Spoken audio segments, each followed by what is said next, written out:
And welcome back. If you've ever gone on a family vacation with board games in tow, then this video is for you. I was on such a vacation just 2 weeks ago at a lake in Maryland with my partner and their family. While we spent a lot of time down by the water, we needed to fill our time at the cabin doing something, so we filled it with board games. We played LINKEE, Mexican Train Dominoes, Catan, Kabuto Sumo, Telestrations, and Decrypto. If you can somehow get your random relatives to play these games, honestly, just good luck.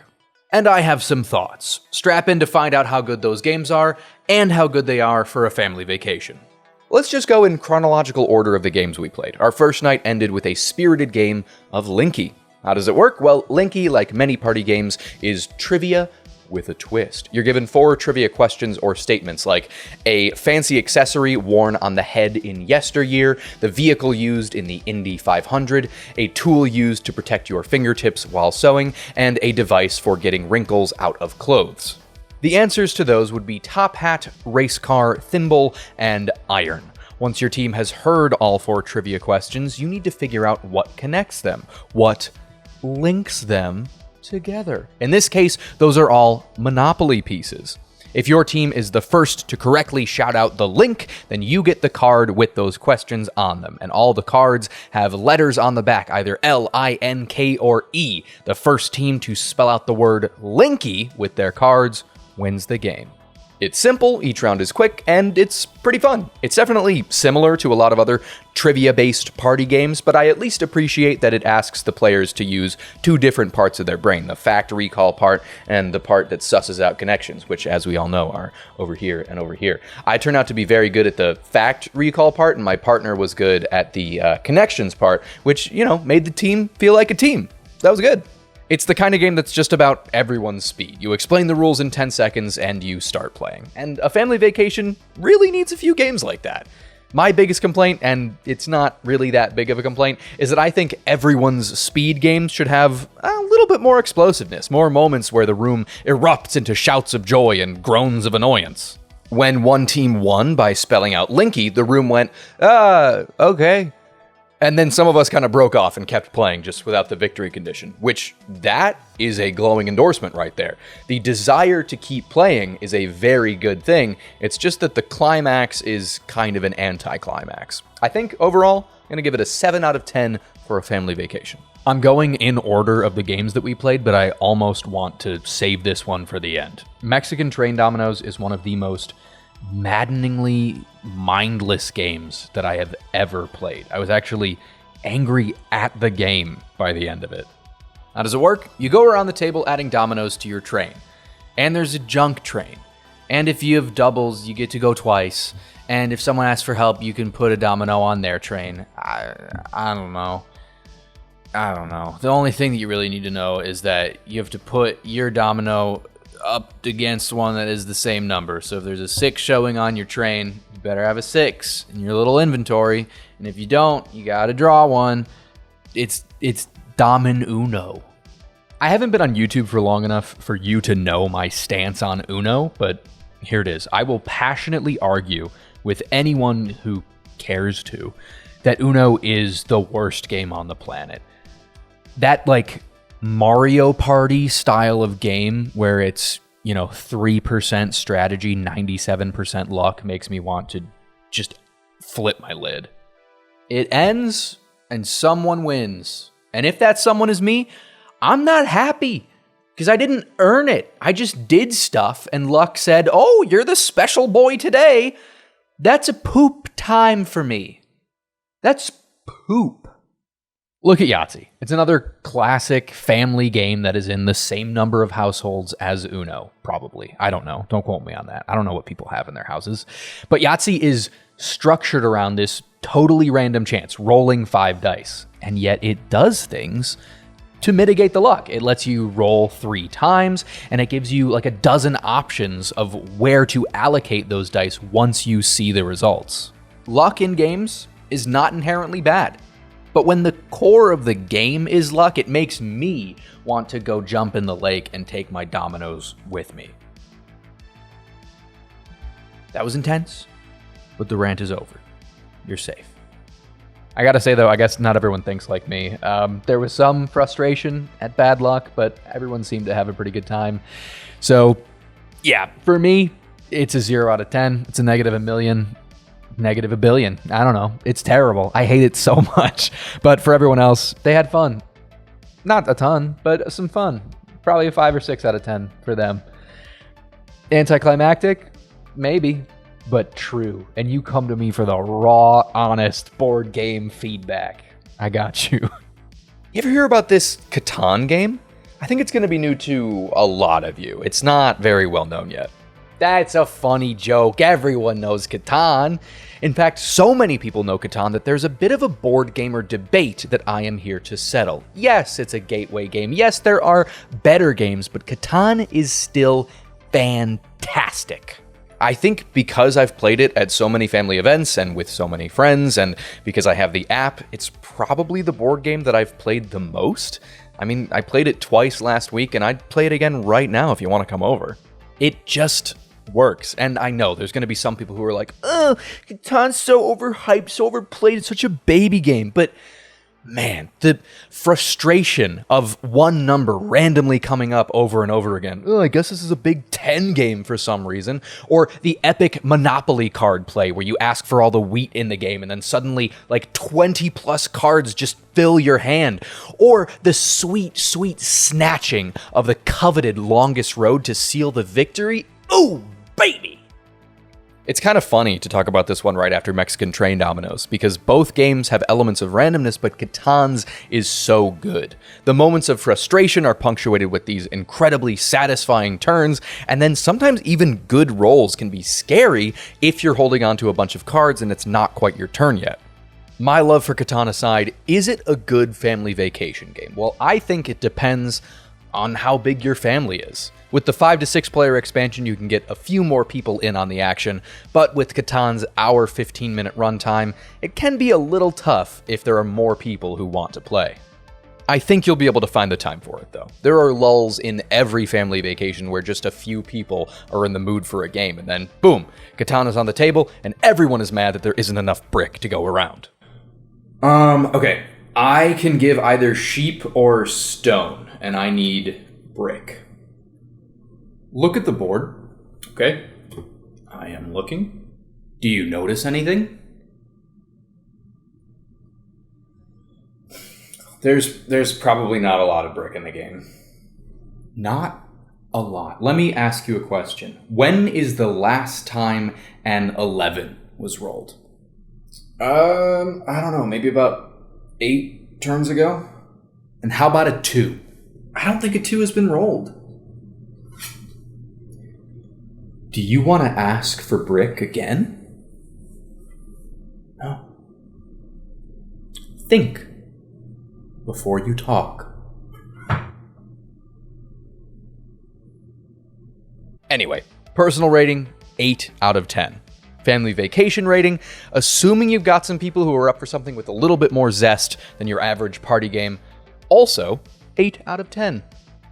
Kabuto Sumo. Bunch of bugs hashing things out in a wrestling ring. Let me teach you.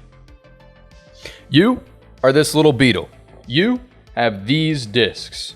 On your turn, you take one, put it on here, you push it in a straight line onto the board. Any discs that fall off as a result of this push, you add to your inventory, and you can use to push on later turns. You don't want to fall off. You want to knock this guy off. I mean, just that simple explanation would be enough. Who doesn't love to push things around and make stuff fall over? And then you add wrestlers that have unique powers. This guy gets a giant piece of dung. She can steal pieces from opponents. This guy just gets a cactus. Teach it in 2 seconds, play it for 2 hours.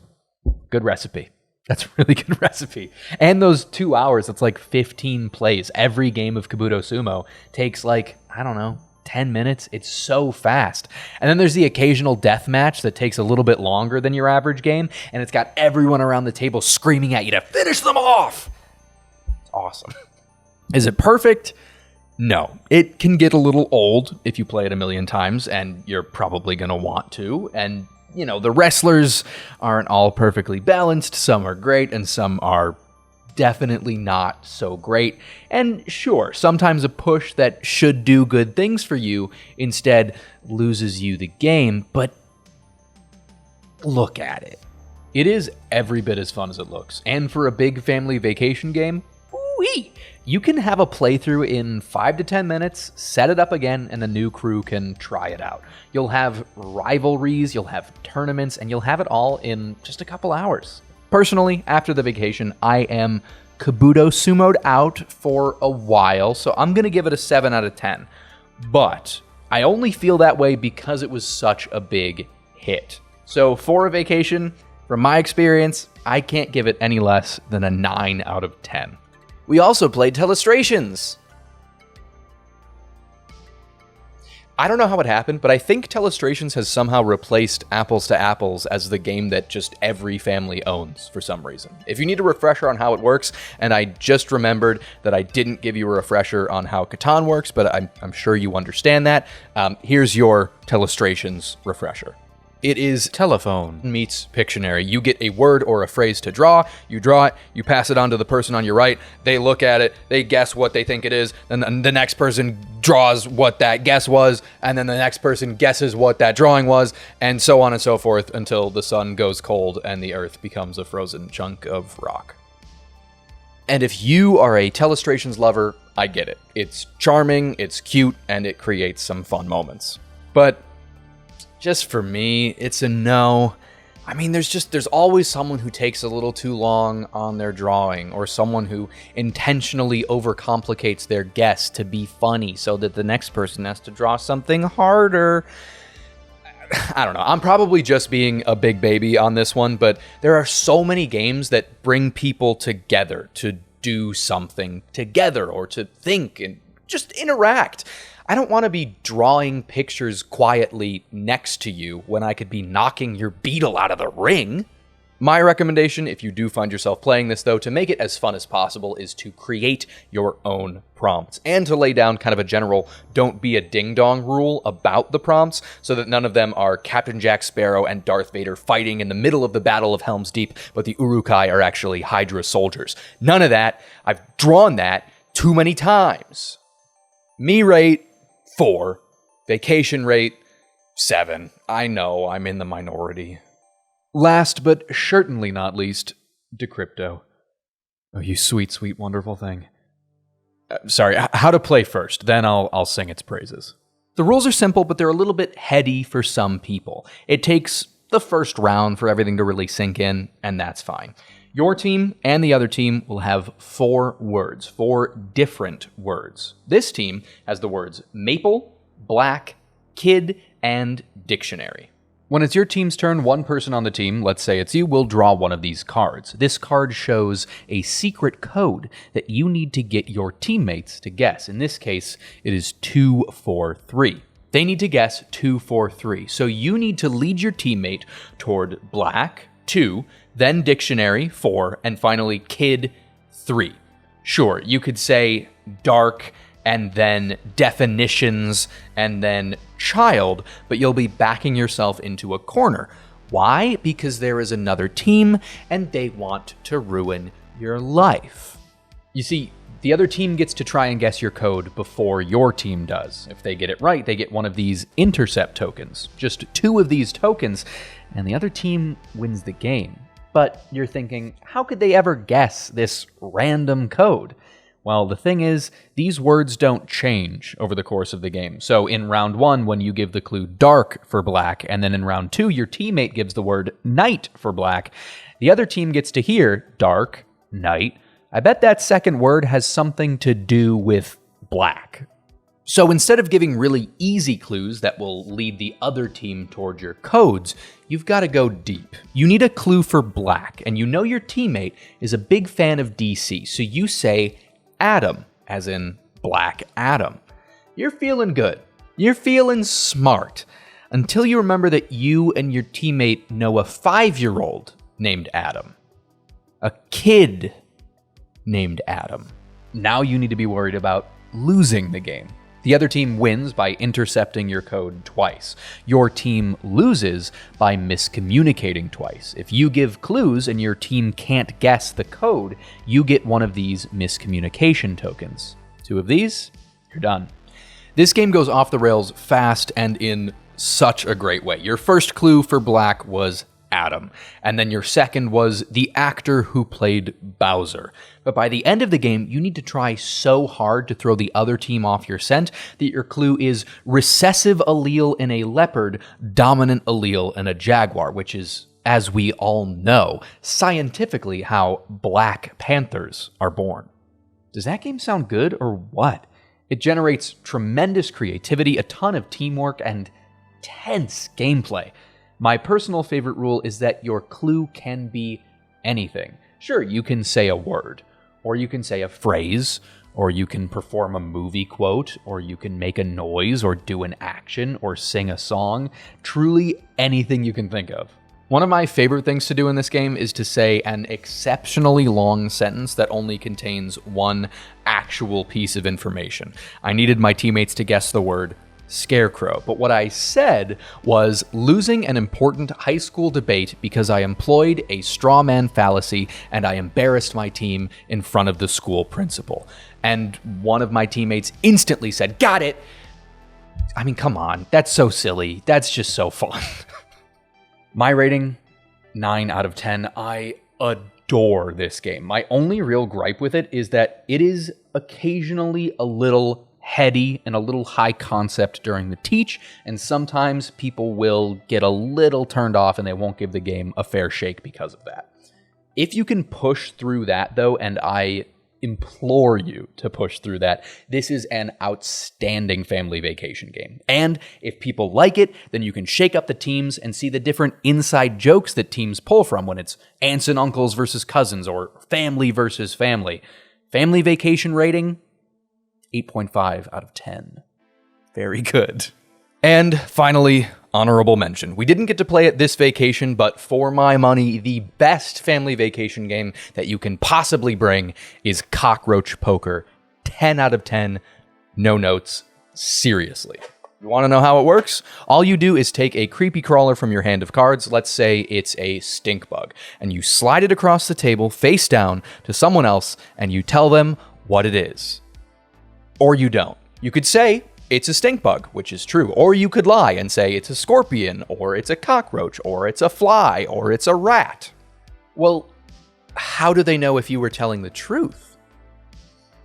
They've got to make a choice. Either guess whether you were being honest or a stinky little fibber, or they can take a look at the card and pass it on to someone else at the table.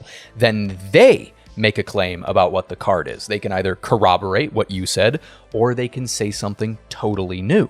That's it. You pass a bug, and then you lie, or you tell the truth, and it creates the best moments. There's tension and trust and betrayal, and it's all wrapped up in this goofy little game. So even though people are into it, it's wrapped up in silliness, so people don't get actually mad most of the time. So, Mexican train dominoes, bad. Burn it at the family bonfire. Telestrations, not for me, but your mileage may vary. Catan, always a classic, but maybe a little too long and restrictive for a big family game. LINKEE, always a place for trivia at family events, and this one's got a little something extra. Kabuto Sumo, incredibly quick and addictively fun. And Decrypto, a brilliant game that makes you feel brilliant. Boom. That's a video.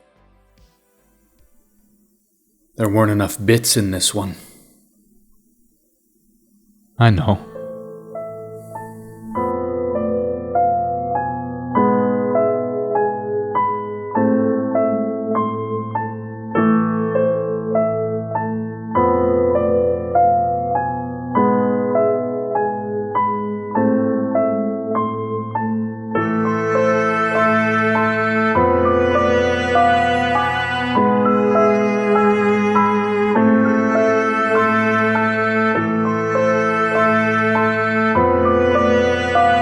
Board game vacation. I'll play anything but Dominoes and Telestrations. Next year, I'll bring more. No one's allowed to leave till we play TI4. Board game vacation. The song's about done, so prepare for renovation. That's all from me, your board game broker. Looks like this one ends with me becoming the Joker. Board game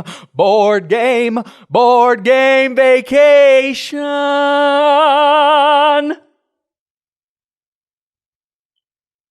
Now where is Batman?